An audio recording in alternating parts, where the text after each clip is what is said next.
Good morning my dear student. Last క్లాస్లో మనం 90 వరకు డిస్కస్ చేసాము బెడ్స్. ఇప్పుడు 91 నుంచి డిస్కస్ చేస్తాము. So which of the following is a powerful disinfection.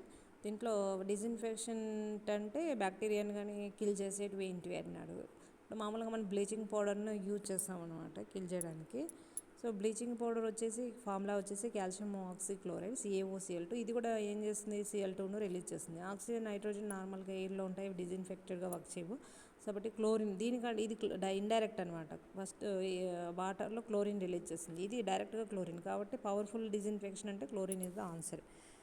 Next, a sample of water containing temporary hardness of 56.8 milligram per liter express the temporary hardness in terms of Clark degree అన్నారు.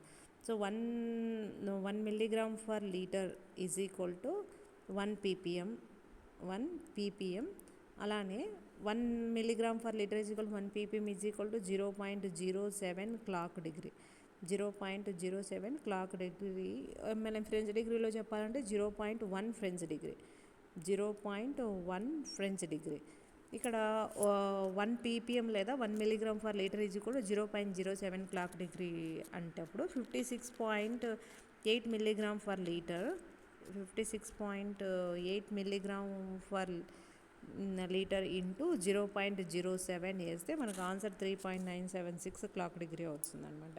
Next question వచ్చేసి టిన్నింగ్ is done by. టిన్నింగ్ అంటే ఒక base metal పైన, so base metal ఇలాంటి ఒక base metal పైన మనకు corrosion కాకుండా ప్రొటెక్ట్ చేయడానికి ఇంకొక మెటల్ను వేయచ్చు అనమాట. సో మనం దీన్ని ఎలక్ట్రోప్లేటింగ్ ద్వారా కూడా చేయొచ్చు. ఎలక్ట్రోప్లేటింగ్ అంటే యానోడ్ క్యాథోడ్ ఎలక్ట్రోలైట్స్ ఉండాలి, బ్యాటరీ సెటప్ ఇవన్నీ ఉండాలన్నమాట. స్ప్రేయింగ్ అంటే జస్ట్ స్ప్రే చేయడం అనమాట. నెక్స్ట్, హాట్ డిప్పింగ్ అంటే ఏంటంటే టిన్ మోల్టెడ్ స్టేట్లో ఉన్న టిన్ మెటల్ వచ్చేసి ఐరన్. ఇప్పుడు ఐరన్ బేస్ మెటల్ అనుకో, ఐరన్ ప్రొటెక్ట్ చేయాలన్నప్పుడు మోల్టెన్ స్టేట్లో ఉన్న టిన్కు సంబంధించిన మోల్టెడ్ స్టేట్లో ఉన్న టిన్ బాత్లో వచ్చేసి ఈ ఐరన్ మెటల్ను డిప్ చేసినప్పుడు ఐరన్ చుట్టూ ఏమవుతుందంటే టిన్ కోటింగ్ లాగా ఫామ్ అవుతుంది. దీన్ని హార్డ్ డిప్పింగ్ అంటారు. కాబట్టి టిన్నింగ్ అనేది హార్డ్ డిప్పింగ్. హార్డ్గా ఉన్న టిన్ సొల్యూషన్స్లో, టిన్ మెటల్ సొల్యూషన్స్లో ఐరన్ డిప్ చేయడాన్ని హార్డ్ డిప్పింగ్ అంటారు. So that is the answer.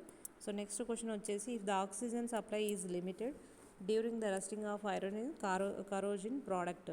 So oxygen లిమిటెడ్గా ఉన్నప్పుడు అంటే తక్కువగా ఉన్నప్పుడు ఏం జరుగుతుంది? మామూలుగా ఆక్సిజన్ ఎక్కువగా ఉన్నప్పుడు ఏమవుతుందంటే హైడ్రేటెడ్ ఫెరిక్ ఆక్సైడ్ ఫామ్ అవుతుంది, Fe2O3 HH2O ఫామ్ అవుతుంది. If oxygen supply is more, ఎక్కువగా ఫామ్ అయినప్పుడు. లేదా ఫెరిక్ హైడ్రాక్సైడ్ ఉంటుంది, ఫెరిక్ హైడ్రాక్సైడ్ నుంచి వాటర్ లాస్ అయితే హైడ్రేటెడ్ ఫెరిక్ ఆక్సైడ్ ఫామ్ అవుతుంది. లిమిటెడ్గా ఉన్నప్పుడు Fe3O4 ఉంటుంది. ఇప్పుడు ఆక్సిజన్ వ్యాలెన్సీ 2, 4 ఆక్సిజన్స్ ఉన్నప్పుడు ఏమవుతుంది? 8 వ్యాలెన్స్ ఉంటుంది. మళ్ళీ ఐరన్ వ్యాలెన్సీ 2 కానీ 3 కానీ ఉంటుంది. ఇక్కడ Fe3లో 3 ఐరన్స్ వచ్చేసి మూడు ఐరన్స్ ఉన్నాయి. దాంట్లో 2 ఐరన్స్ వచ్చేసి +3 ఉంటుంది. 2 ఐరన్స్ +3, 1 ఐరన్ వచ్చేసి +2 ఉంటుంది. సో 2 ఐరన్స్ +3 అన్నప్పుడు 6+ ఛార్జ్. సో ఒక ఐరన్ +2 ఉంటుంది కాబట్టి 6+2 ఏమవుతుంది? 8 పాజిటివ్ ఛార్జ్ వస్తుంది. 8 నెగిటివ్ ఛార్జ్తో అయిన 4 ఆక్సిజన్ నుంచి 8 నెగిటివ్ ఛార్జ్తో ఇలా బాండ్ ఫామ్ అవుతుంది. అంటే Fe3O4లో 2 irons 3 positive charge, 1 iron 2 positive ఛార్జ్తో ఇలా బాండ్ ఫామ్ అవుతుంది అనమాట. ఎందుకంటే ఇంకా ఒక ఐరన్ ఆక్సిడేషన్ కాదు. ఎందుకు ఆక్సిడేషన్ కాబట్టి ఇక్కడ లిమిటెడ్ ఆక్సిజన్ ఉంది కాబట్టి. సో దీన్నే మనం మ్యాగ్నెటైట్ అంటారు. Fe2O3ని హెమటైట్ అంటారు, Fe3O4ను మ్యాగ్నెటైట్ అంటారు. సో లిమిటెడ్ ఆక్సిజన్ ఉన్నప్పుడు అది ఫామ్ అవుతుంది. నెక్స్ట్ ఆన్సర్ వచ్చేసి, Buna S rubber is made from అన్నాడు. బ్యూనా ఎన్ రబ్బర్ ఇచ్చారు. బ్యూనా ఎస్ రబ్బర్ అన్నప్పుడు బ్యూటాడైన్ అండ్ స్టైరిన్ ఫామ్ అవుతుంది. మన లాస్ట్ వీడియోలో చెప్పుకున్నాం ఇది. ఇక్కడ బ్యూనా ఎన్ రబ్బర్ అన్నారు. బ్యూనా ఎన్ రబ్బర్ అన్నప్పుడు బ్యూటాడైన్ అక్రైలోనైట్రైల్, బ్యూటాడైన్ అక్రైలోనైట్రైల్,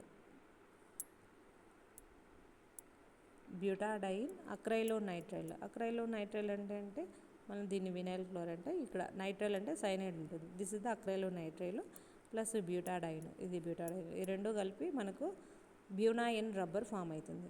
బ్యూనా ఎస్ అని ఇచ్చినప్పుడు, ఎన్ ఇచ్చినప్పుడు ఇది రాయాలి. బ్యూనా ఎస్ ఇచ్చినప్పుడు స్టైరిన్ అంటే వినైల్ ప్లేస్కు బెంజిన్ అటాచ్ అయితే అది బ్యూటాడైన్. ఇవి రెండు కలిస్తే మనకు ఏమవుతుంది? బ్యూనా ఎస్ రబ్బర్ అవుతుంది. ఇవి రెండు కలిస్తే బ్యూనా ఎన్ రబ్బర్, ఇది వస్తే బ్యూనా ఎస్ రబ్బర్ అవుతుంది. సో రెండు కన్ఫ్యూజన్ కాకుండా ఆన్సర్ పెట్టచ్చు అనమాట. Next, a good example for condensation polymer. ఇక్కడ టెఫ్లాన్, పాలిటెట్రాఫ్లోరోఈథేన్. ఇది వచ్చేసి మనకు అడిషనల్ పాలిమరైజేషన్ జరుగుతుంది. అడిషనల్ పాలిమరైజేషన్ పాలిథిన్ ఇది కూడా దీంట్లో మోనోమర్ ఈథిన్ అడిషనల్ పాలిమరైజేషన్ ద్వారా జరుగుతుంది. Next polypropylene. So propene is the monomer, ఇది కూడా అడిషనల్ పాలిమరైజేషన్ ద్వారా జరుగుతుంది. బెకలైట్ వచ్చేసి కండెన్సేషన్ పాలిమరైజేషన్ ద్వారా జరుగుతుంది.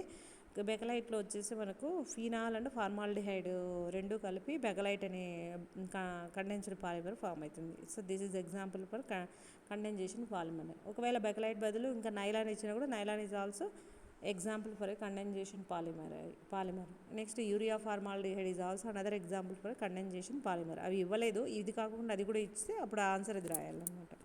సో నెక్స్ట్ క్వశ్చన్ వచ్చేసి vulcanisation of rubber is mainly by the addition of. So ఆ వల్కనైజేషన్ అంటే న్యాచురల్ మనకు మామూలుగా రబ్బర్ ట్రీ నుంచి ఒక సాఫ్ట్ లిక్విడ్ తీస్తారు, దాన్ని లేటెక్స్ అంటారు. దాన్ని ప్రాసెస్ చేసి మనకు రబ్బర్ ఫామ్ అవుతుంది, దాన్ని న్యాచురల్ రబ్బర్ అంటారు. ఆ న్యాచురల్ రబ్బర్ చాలా సాఫ్ట్గా, డ్యూరబిలిటీ తక్కువగా ఉంటుంది. దానికోసం మనము ఈ సల్ఫర్ యాడ్ చేస్తాం అనమాట. సల్ఫర్ యాడ్ చేస్తే మనకి వచ్చే రబ్బర్ని ఏమంటారు, వల్కనైజ్డ్ రబ్బర్ అంటారు. ఈ మనకు ఆల్రెడీ లాస్ట్ వీడియోలో చెప్తున్నాం ఎబోనైట్ అంటే highly vulcanized rubber. So vulcanized రబ్బర్లో మెయిన్గా ఏం యాడ్ చేస్తామంటే సల్ఫర్ యాడ్ చేస్తాం అనమాట.